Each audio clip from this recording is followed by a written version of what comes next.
Hello दोस्तों, स्वागत है आपका अपने YouTube channel Rohit Goswami law classes में। और आज मैं आपको कराने वाला हूँ LLB थर्ड ईयर सेम आपका 6 कोड आपका 6001। कहीं पर ये 601 भी लिखा हुआ होता है। एक्ट आपका इंटरप्रिटेशन, जिसे हम कानूनों का निर्वचन कहते हैं। क्वेश्चन नंबर है आपका 12, साम्य विषय वस्तु। अब से पहले मैं काफी क्वेश्चन आपके करा चुका हूँ, आप प्लेलिस्ट जाकर देखिएगा, वहां पर आपको काफी क्वेश्चन देखने को मिलेंगे। आज का जो क्वेश्चन है काफी महत्वपूर्ण है। आने की जो संभावना है 10 नंबर में बहुत ज्यादा इसकी बनी रहती है और आने की संभावना 70% तक बनी रहती है। ये हमारा व्हाट्सअप नंबर, अगर किसी को किसी प्रकार का डाउट है या कोई PDF लेना चाहता है या कुछ हमसे पूछना चाहता है तो दिए हुए व्हाट्सएप नंबर पे SMS करके हमसे बात कर सकता है। ज्यादा बात ना करते हुए अपने क्वेश्चंस की तरफ चलते हैं। क्वेश्चन है आज का हमारा साम्य विषय वस्तु। साम्य माने होता है समान, और विषय वस्तु यानी किसी विशेष विषय के ऊपर, विधि के ऊपर या दो समान विधि। ठीक है, आगे चलते हैं, क्वेश्चन देखते हैं। क्वेश्चन नंबर हमारा 12 है, साम्य विषय वस्तु कानूनों के निर्वचन के नियम का वर्णन कीजिए। साम्य विषय वस्तु कानूनों का निर्वचन क्रेज के अनुसार जब एक कानून से दूसरे कानून के अर्थान्वयन में सहायता का प्रश्न हो तो निम्नलिखित 3 परिस्थितियां महत्वपूर्ण है। एक कानून से दूसरे कानून का, अब हम यहाँ पे समझाते हैं। साम्य माने समान, विषय वस्तु दो समान विधि, मतलब जैसे कोई दो एक्ट हैं, ठीक है, एक एक्ट और ये दूसरा एक्ट, ठीक है, और इसमें जो विधि है, मतलब दोनों के अंतर्गत जो विधि है वो एक दूसरे में मैच करती हैं। या ऐसे कह सकते हो आप, जैसे कोई निर्णय देना है, ठीक है, निर्णय देना है और विधि नंबर 2 लगी हुई है, सही है, विधि नंबर 2 लगी हुई है कि भाई अब इसके अनुरूप निर्णय दिए जाएंगे। लेकिन इसमें निर्णय देते समय हमें दिखता है कि भाई इसमें थोड़ा सा अर्थान्वयन यानी इसका शब्दकोश देखने की आवश्यकता है। तो जो पूर्व विधि है या और कोई अन्य एक्ट है उसमें उस विधि जैसा ही थोड़ा वर्णन मिलता है, तो हम उस विधि के संदर्भों को देखते हुए, उस विधि के कानूनों को देखते हुए, उन कॉन्सेप्ट को देखते हुए उसमें क्या है लागू कर सकते हैं। ठीक है, तो उसे देखने से पहले 3 परिस्थितियां महत्वपूर्ण है। नंबर 1, उन कानूनों से जो विचारार्थ कानून के साथ कानून के साम्य विषय वस्तु कानून है। दूसरा है उन पूर्व कानूनों से जो प्रतीता साम्य विषय वस्तु कानून नहीं है पर जो किसी प्रकार से समान विषय वस्तु से संबंधित है। देखो यहां पर साफ साफ बोला है, पूर्व कानूनों से जो प्रतीतता साम्य विषय वस्तु कानून नहीं है। या पूर्व कानूनों से जो प्रतीतता साम्य विषय है वो कानून नहीं है, लेकिन पर जो किसी प्रकार से समान विषय वस्तु से संबंधित है, कानून नहीं है। देखो जो पूर्व विधि होती है हमारी, पूर्व विधि को बदलकर ही तो वर्तमान विधि का निर्माण किया जाता है। जैसे कोई एक एक्ट है, ये एक्ट यानी 2000 का था, सन 2000 का था, ठीक है, लेकिन इसे 2025 में क्या करा, बदल दिया गया, तो ये पूर्व विधि कहलाएगी। तो कहने का मतलब ये है जो किसी प्रकार से समान विषय वस्तु से संबंधित है या उन्हें प्रभावित करती है। या तो समान है भाई, जब पूर्व एक्ट को हम देखते हैं तो क्या है, सभी चीजें थोड़ी मिलती जुलती लगती हैं, लेकिन कुछ चीजें ऐसी होती हैं जिनमें फेरबदल किया गया है। ज्यादा चीजों को, जब हम किसी एक्ट को बदलते हैं तो उसमें ज्यादा चीजों का फेरबदल नहीं होता है, कुछ चीजों को जोड़ा या कुछ चीजों को हटाया जाता है। तो ऐसी स्थिति में जब विधि नंबर 2 जो वर्तमान समय की जो चल रही होती है उसमें अगर किसी चीज को देखना होता है तो हम पूर्व विधि का भी सहारा ले सकते हैं। तीसरा है उन पश्चातवर्ती कानूनों से जो पूर्व कानूनों के संसदीय प्रतिपादन रूप हैं। साम्य विषय वस्तु कानून, यहां से एग्जामिनर आपको 5 नंबर का भी क्वेश्चन रख सकता है कि साम्य विषय वस्तु कानून, इतना ही लिखा आएगा और कुछ नहीं आएगा। यह कह देगा अर्थ बताइए। किसी कानून में प्राय की गई किसी अभिव्यक्ति का अर्थ निर्धारित करते समय समान विषय वस्तु से संबंधित पूर्व के किसी कानून के प्रयोग की गई कोई विशिष्ट अभिव्यक्ति से निर्देश या संकेतित लिया जा सकता है। इस बात को ध्यान रखना, पूर्व के किसी कानून के प्रयोग की गई कोई विशिष्ट अभिव्यक्ति से, जैसे कि एक एग्जाम्पल के तौर पर ले रहे हैं, हम अभी तक पढ़ते आए थे आईपीसी, लेकिन 2023 में इसे संशोधन करके क्या कर दिया, बीएनएस। लेकिन जब हम भारतीय न्याय संहिता को पढ़ेंगे या इसके कॉन्सेप्ट क्लियर नहीं होंगे या निर्णय देने की जब बारी आएगी, तो जो न्यायाधीश हैं, न्यायालय के जो न्यायाधीश हैं, जब कॉन्सेप्ट क्लियर नहीं हो रहा होगा तो वो पूर्व की विधि को देखकर उसमें निर्णय दे सकते हैं। तो वो है साम्य विषय वस्तु। मतलब एक ही जैसे एक्ट से भाई ये आईपीसी, बीएनएस, बीएनएस यानी आईपीसी, भाई एक जैसे ही तो इनका नाम बदला है, लेकिन इनके अंतर्गत कुछ एक्टों को हटाया गया है, कुछ नई चीजों को जोड़ा गया है, कुछ बोला है, सभी नहीं बोला है, कुछ को जोड़ा गया है, कुछ को हटाया गया है। तो ये क्या है, हमारा पूर्व कानून है। तो बीएनएस में जब निर्णय देते हुए, बीएस के द्वारा निर्णय देते हुए जब अगर हमें आवश्यकता पड़े तो हम पूर्व विधि का सहारा ले सकते हैं। इसी प्रकार से इस क्वेश्चन के अंतर्गत काफी ज्यादा केसेस को लिखा गया है, क्योंकि ये केस जो है, ये जो क्वेश्चन है केसों पे ज्यादा निर्भर करता है। जहां पर सामने देखो, इसका जो केस है ये है लॉर्ड मंसफील्ड सीजे द्वारा आर बनाम लॉक्सडेल 1758 का केस है। और इसका जो अर्थ है ऊपर है, मतलब पहले अर्थ लिया गया है, उसके बाद केस लिया गया है। आपका मन है आप केस को ऊपर भी लिख सकते हो, अर्थ को नीचे, जैसा आपका मन करे, या इसी प्रकार से आप लिख सकते हो। जहां पर साम्य विषय वस्तु, साम्य विषय वस्तु मतलब एक ही जैसे विषय पर के विभिन्न कानून हैं, चाहे उन्हें भिन्न समय पर पारित किया गया हो। यहां पर बोला है एक ही जैसे हैं, मतलब एक ही समान है। क्या है, विषय वस्तु, विषय वस्तु। भाई ये भी किससे संबंधित है, ये दंड यानी अब ये न्याय से, लेकिन दोनों का उद्देश्य एक ही है। ठीक है, विधि के उल्लंघन पे कौन सी धाराएं लगाई जाएंगी। ठीक है, दोनों ही एक जैसे विषय हैं। जहां पर साम्य विषय वस्तु के विभिन्न कानून हैं, चाहे उन्हें भिन्न समय पर पारित किया गया हो अथवा वे समाप्त हो चुके हों, भाई, तथा एक दूसरे से संबंध नहीं रखते हों। भाई ये आईपीसीआई, इसको बदल दिया गया है, अब ये एक दूसरे से संबंध नहीं रखते, लेकिन विषय वस्तु क्या है, एक जैसी है। उन्हें साथ साथ एक पद्धति के रूप में तथा एक दूसरे के स्पष्टीकरण रूप में ही लिया एवं अर्थान्वित किया जाएगा।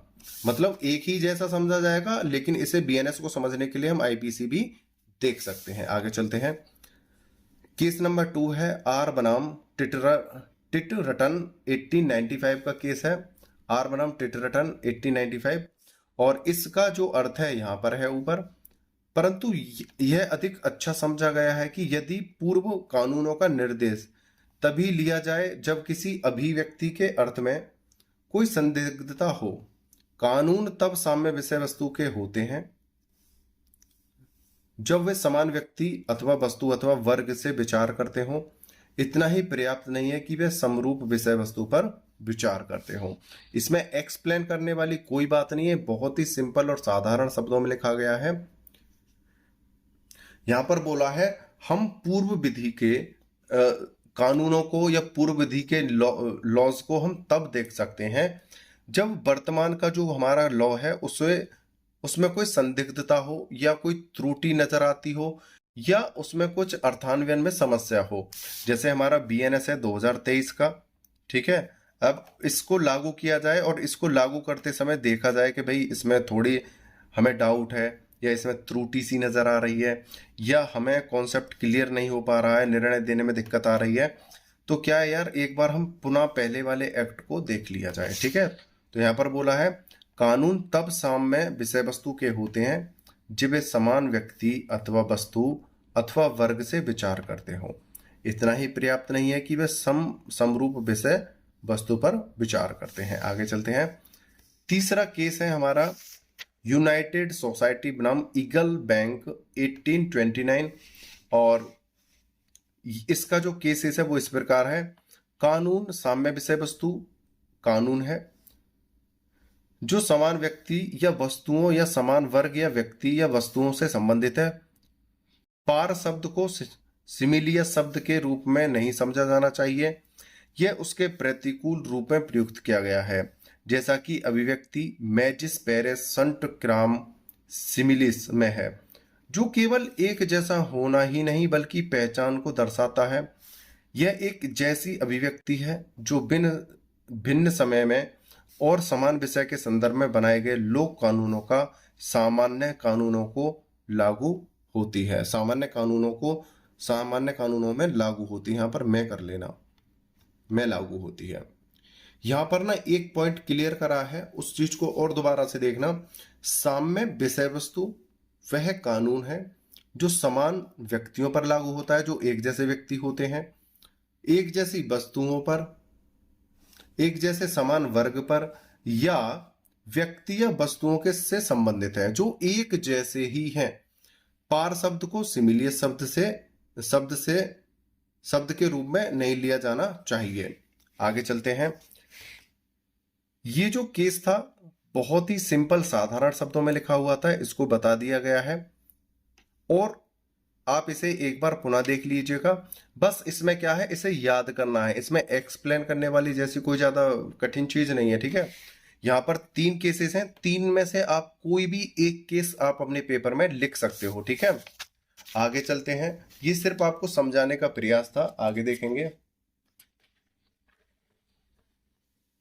असाधारण परिस्थितियों में विधायिका स्वयं भी कह सकती है कि 2 अधिनियम साथ साथ पढ़े जाएंगे। देखो, असाधारण परिस्थिति, हमने किसी विधि का निर्माण किया, लेकिन ये लगता है कि इस विधि के निर्माण के बाद निर्णय देने में कहीं पर कोई समस्या उत्पन्न हो सकती है या ये सटीक नहीं बैठेंगे। तो ऐसी स्थिति में हम पूर्व निर्णय को, जिसको हमने बदलकर नया कानून बनाया है, आप उसे देख सकते हो। असाधारण परिस्थितियों में, हमेशा नहीं, असाधारण परिस्थितियों में विधायिका स्वयं भी कह सकती है कि 2 अधिनियम साथ साथ पढ़े जाएंगे। ऐसे मामलों में न्यायालय द्वारा यह अभी निर्धारित करना अनिवार्य है कि प्रत्येक अधिनियम का प्रत्येक भाग एक अधिनियम में समाया हुआ है, जब तक कि ऐसा करने में बेतुके अथवा निरर्थक परिणाम न निकले, जिसके कारण ऐसा कहना आवश्यक हो वे पूर्व अधिनियम को पश्चात कथित अधिनियम द्वारा रूपांतरित कर दिया गया है। साफ साफ बोला है विधायिका ने, जब कोई निर्णय नहीं निकलता है, समस्याएं उत्पन्न होती हैं, तो असाधारण परिस्थितियों में 2 एक्टों का हम समन्वय करके साम्य विषय वस्तु स्थापित कर सकते हैं या उन्हें देख सकते हैं। और एक बात और बोली है, प्रत्येक एक्ट में कुछ ना कुछ अंश समाया हुआ होता है। हालांकि जो आईपीसी थी इसे बदलकर बीएनएस कर दिया। आईपीसी का अंश बीएनएस में है और बीएनएस का कुछ भाग आईपीसी में जरूर रहा होगा। मतलब इसको बिल्कुल अलग नहीं बनाया गया है बीएनएस को, आईपीसी का ही भाग बीएनएस में लगाया गया है। तो ये इससे मिलता है, ये इससे मिलता है। तो यहां पर बात बोली है, प्रत्येक अधिनियम का प्रत्येक भाग एक अधिनियम में समाया हुआ है, जब तक कि ऐसा करने में बेतुके अथवा निरर्थक परिणाम न निकले। मतलब जब तक ये गलत साबित ना हो तब तक ये क्या है, एक दूसरे में ऐसा लगता है कि ये दूसरे में समाये हुए हैं, ठीक है। जिन परिणाम ना निकले, जिसके कारण ऐसा कहना आवश्यक हो वे पूर्व अधिनियम को पश्चात कथित अधिनियम द्वारा रूपांतरित कर दिया गया है। मतलब उसे क्या है, जो पूर्व अधिनियम था, जो पूर्व विधि थी, उसे क्या है, पश्चातवर्ती, यानी जो बाद में जो लगाया गया है, जो वर्तमान में चल रहा है, उसका थोड़ा उपांतरण यानी थोड़ा सा बदलाव कर दिया है। यदि संसद का कोई अधिनियम समान विषय से संबंधित पूर्व के संसद के ही अधिनियम, जिसे समान उद्देश्य तथा समान ध्येय को से पारित किया गया था, कि समान भाषा का प्रयोग करता है, तो अर्थान्वयन का सुरक्षित एवं सुप्रसिद्ध नियम यही है कि यह धारणा कर ली जाए कि विधायिका ने जाने माने शब्दों को, जिन पर जाने माने निर्णय दिए जा चुके हैं, उन्हीं अर्थों में प्रयोग किया है जो निर्णयों ने उन्हें दिए हैं। ये जो बोला था वो ग्रिब्स बनाम टोटाफील्ड 80 में बोला गया था। जब कोई विधायिका विधि बनाती है तो वो देखती है कि जो हमारी विधि पहले थी, हम उसमें थोड़ा बहुत बदलाव करके नई विधि बना रहे हैं, यानी उसमें कुछ बदलाव कर रहे हैं, ठीक है।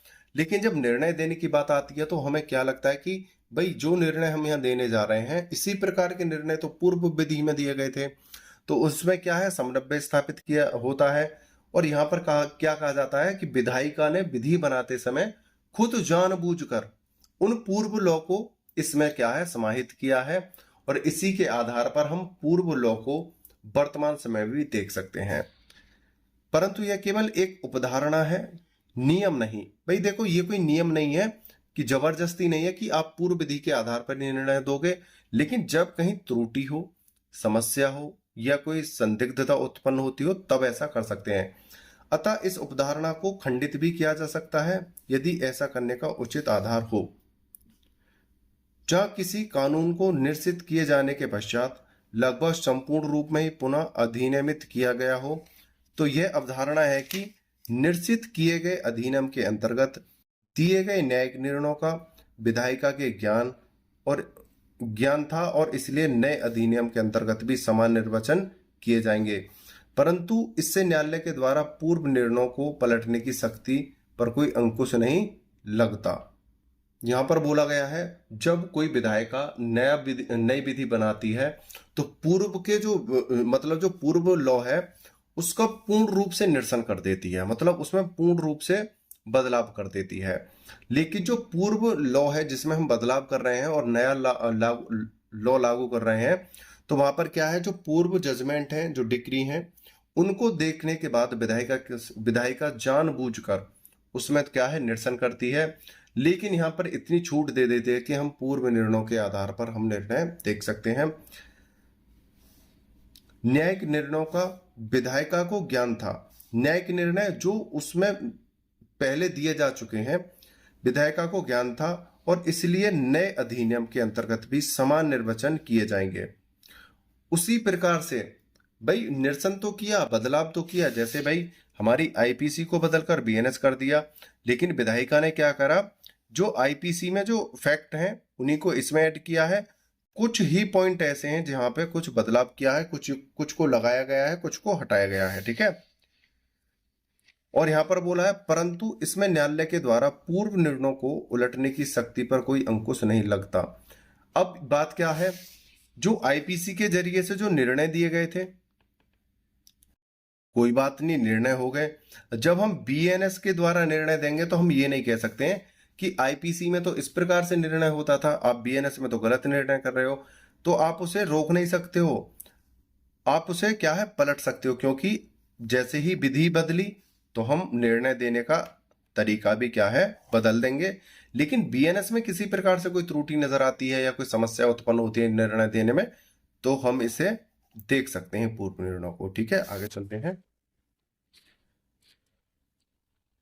हरी, इसमें एक केस है एग्जाम्पल 1, हरी बनाम पुलिस आयुक्त।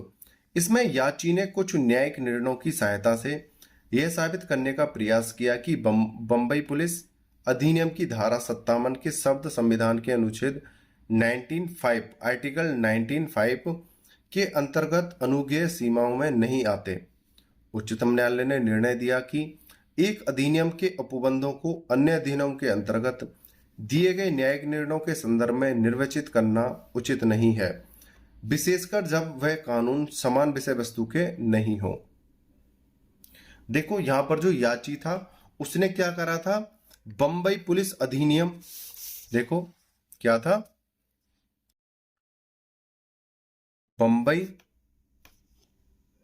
यहां पर जो याचिका करता था वो काफी पूर्व निर्णयों को लेकर आया था और उसके आधार पर उसने याचिका लगाई और याचिका में उसने पूर्व निर्णयों का वर्णन किया और उसने मैं बोला बंबई पुलिस अधिनियम की धारा जो 57 है उसका जो शब्दकोश है संविधान के आर्टिकल 19(5) का क्या है, अनुज्ञेय सीमा में नहीं आते हैं। न्यायालय ने कहा कि आप जो याचिका लेकर आए हो ये पूर्णतः गलत है, क्योंकि हम इस प्रकार का जो साम्य विषय वस्तु का जो निर्णय है वो सिर्फ ऐसे एक्टों पे देते हैं जो हैं तो एक ही, लेकिन उनमें संशोधन करके आप पुनः लागू कर दिया जाता है, ठीक है। उनमें कुछ फेरबदल करके, कुछ घटा के, कुछ बढ़ाकर लागू कर दिया जाता है, रहते एक ही हैं। जैसे हमारा सीआरपीसी था, इसे बदलकर क्या कर दिया, बीएनएसएस, ठीक है। और हमारा आईपीसी को बदलकर क्या कर दिया, बीएनएस। ठीक है। इसी प्रकार से उन्होंने बोला कि ये है तो एक ही एक्ट, भाई इन्हें थोड़ा फेर बदल करके लागू कर दिया, लेकिन आप क्या कर रहे हो, पूर्व निर्णयों को लेकर आए हो और बात कर रहे हो यहाँ पर बंबई पुलिस अधिनियम की। तो बंबई पुलिस अधिनियम और आर्टिकल और आपके पूर्व निर्णय, ये तो तीनों ही अलग अलग जाकर बैठ रहे हैं। लेकिन आप अगर एक जैसे एक्टों की बात करते, उनमें कोई अंतर बताते तो सही होता। तो यहाँ पर उच्चतम न्यायालय ने निर्णय दिया कि एक अधिनियम के उपबंधों को अन्य अधिनियम के अंतर्गत दिए गए न्यायिक निर्णयों के संदर्भ में निर्वचित करना उचित नहीं है। यहाँ पर आप एक दूसरे के निर्णयों को एक दूसरे एक्ट में नहीं डाल सकते हो, ये क्या है, सर्वथा उचित नहीं है। विशेषकर जब वे कानून समान विषय वस्तु के नहीं हो। तो भाई क्या है, बंबई पुलिस अधिनियम अलग है, पूर्व निर्णय वो कहीं और से ले लेकर आया है, संविधान का वो वहां पर ब्यौरा कर रहा है, तो ये क्या था, अलग था। लीलावती बाई बनाम बंबई राज्य, इसमें उच्चतम न्यायालय ने अभिनिर्धारित किया कि बंबई भूमि अधिग्रहण अधिनियम 1948 की धारा 5 को भारतीय विद्युत अधिनियम 1910 की धारा 41 की सहायता से निर्वचित नहीं किया जा सकता। अब यहाँ पर देखो, भूमि अधिग्रहण अधिनियम है और यहाँ पर क्या है, विद्युत अधिनियम। भाई भूमि के जो कानून होंगे वो अलग होंगे, विद्युत अधिनियम होगा, भाई बिजली के कानून अलग होंगे। ये हो सकता है कि विद्युत अधिनियम 1910, विद्युत अधिनियम 1970, विद्युत अधिनियम 2025, भाई है विद्युत अधिनियम, लेकिन इसमें क्या है, थोड़ा बहुत फेरबदल करके इसे लगाया गया है। लेकिन भूमि अधिनियम, अधिग्रहण अधिनियम और विद्युत अधिनियम, तो ये तो बहुत अलग अलग हैं, निर्वचित नहीं किया जा सकता, क्योंकि दोनों साम्य विषय वस्तु कानून नहीं है। ये भली प्रकार निश्चित है कि एक कानून के अर्थान्वयन के संदर्भ में ही की गई संयुक्तियां एवं निर्णय अन्य कानून जो उस कानून की ही साम्य विषय वस्तु नहीं है के उपबंधों के संदर्भ में लागू नहीं की जा सकती। यहां पर बोला उच्चतम न्यायालय ने कि हम अन्य एक्ट के निर्णयों को दूसरे के एक्ट के निर्णय में नहीं डाल सकते हैं, और दूसरी बात, हम भाई भूमि अधिनियम की विधि को विद्युत अधिनियम में नहीं डाल सकते हैं। ये क्या है, अलग अलग हैं। लेकिन इनमें ही संशोधन होकर अगर कोई दूसरा निरसन होकर कोई एक्ट लागू होता, तब आप पहले के फैक्ट देकर हमें बता सकते थे और हम उसमें आगे कार्रवाई करते। और इसमें एग्जाम्पल्स दिए हैं, 3 है एन सुब्रमण्यम अय्यर बनाम शासकीय रिसीवर, 4th है पंजाब राज्य बनाम ओजीपी सिंडिकेट लिमिटेड, और 5th है असम राज्य बनाम पी बहुआ। ये एग्जाम्पल इसलिए होते हैं कि जैसे आपको कोई याद ना रहे और आपको एक्सप्लेन करने में दिक्कत आए, तो उन परिस्थितियों में यहां से कोई एक दो एग्जाम्पल वहां पर आप लिख दो, तो एग्जामिनर आपको क्या है, नंबर दे देगा। उम्मीद करता हूं आपको यह क्वेश्चन अच्छा लगा होगा, आपकी समझ में आया होगा। आपने वीडियो को अंत तक देखा है, मुझे अच्छे से सुना, उसके लिए धन्यवाद। और जो त्रुटियां हुई हैं, जो थोड़ा लड़खड़ाहटी बोलने में,